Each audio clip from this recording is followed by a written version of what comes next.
Baiklah, Assalamualaikum warahmatullahi wabarakatuh. Perkenalkan, nama saya Siti Soleha, perwakilan dari kelompok 5 yang akan mempresentasikan RPS kita pada minggu hari ini. Jadi RPS kita pada minggu kali ini berjudul Leadership for Quality Management, atau kita bisa singkat dengan LQM. Jadi yang pertama itu ada definisi dan karakteristik kepemimpinan mutu. Jadi kepemimpinan mutu adalah kepemimpinan yang berorientasi pada peningkatan mutu dan kepuasan pelanggan.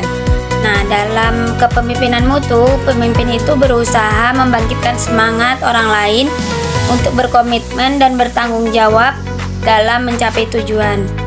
Lalu yang kedua atau materi yang B itu adalah kepemimpinan manajemen mutu. Jadi kepemimpinan dalam manajemen mutu adalah kemampuan untuk mengarahkan, memotivasi, dan membimbing upaya peningkatan mutu organisasi. Nah, kepemimpinan yang efektif dalam manajemen mutu sangat penting untuk memastikan bahwa organisasi memenuhi sasaran mutu mereka dan memberikan produk dan layanan yang luar biasa kepada pelanggan.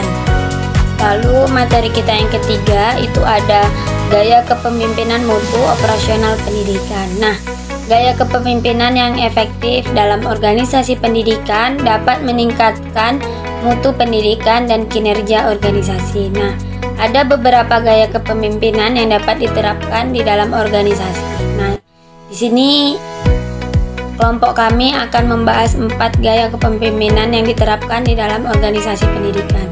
Yang pertama itu ada gaya kepemimpinan transformasional.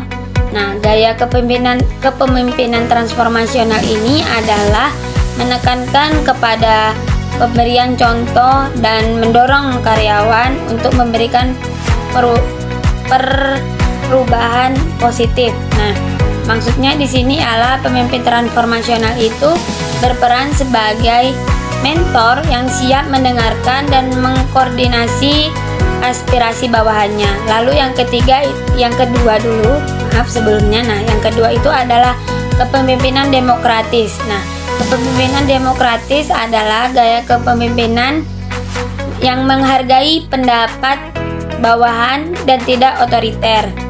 Jadi di sini maksudnya terbuka, baik kepada bawahan maupun kepada atasan. Lalu yang ketiga itu adalah kepemimpinan yang memastikan dialog konstruktif.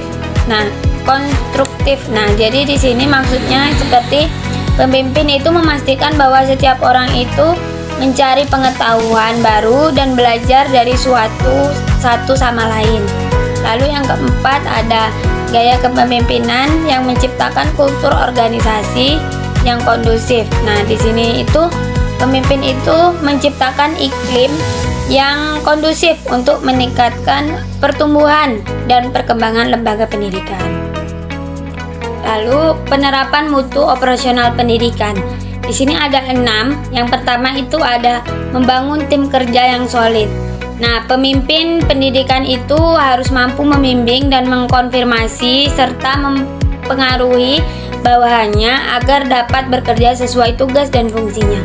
Lalu yang kedua itu adalah menciptakan kultur organisasi. Nah, maksudnya di sini yaitu pimpinan pendidikan itu harus menciptakan iklim yang kondusif untuk meningkatkan pertumbuhan dan perkembangan lembaga dari pendidikan tersebut.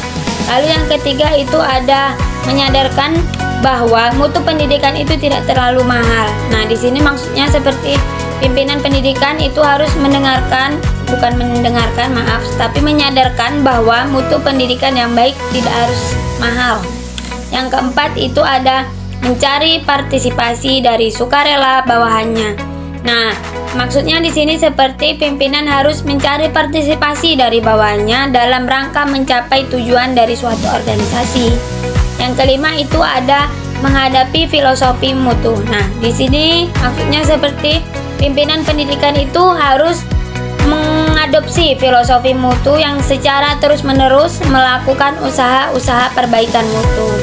Yang terakhir atau yang keenam itu adalah melibatkan semua orang yang bersangkutan dengan pendidikan. Jadi di sini pimpinan pendidikan itu harus melibatkan semua yang bersangkutan dengan pendidikan, dari pemerintah sampai ke siswanya gitu.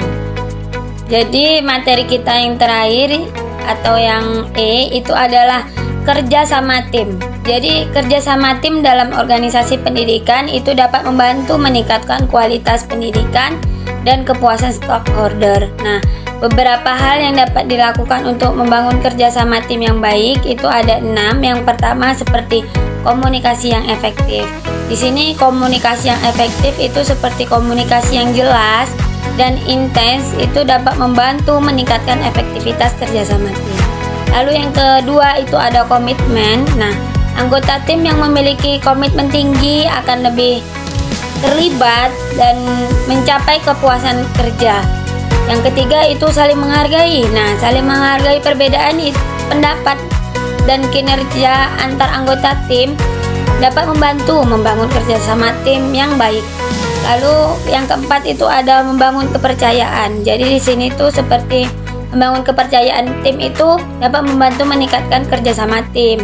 Lalu yang kelima itu ada membagi tugas dan tanggung jawab. Nah, setiap anggota tim harus memiliki tugas dan tanggung jawab masing-masing serta jelas gitu. Lalu yang terakhir atau yang keenam itu memberikan kesempatan mengambil keputusan.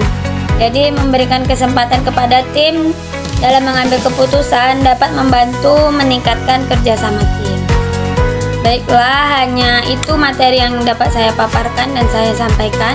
Lebih dan kurangnya saya mohon maaf. Saya akhiri. Wassalamualaikum warahmatullahi wabarakatuh.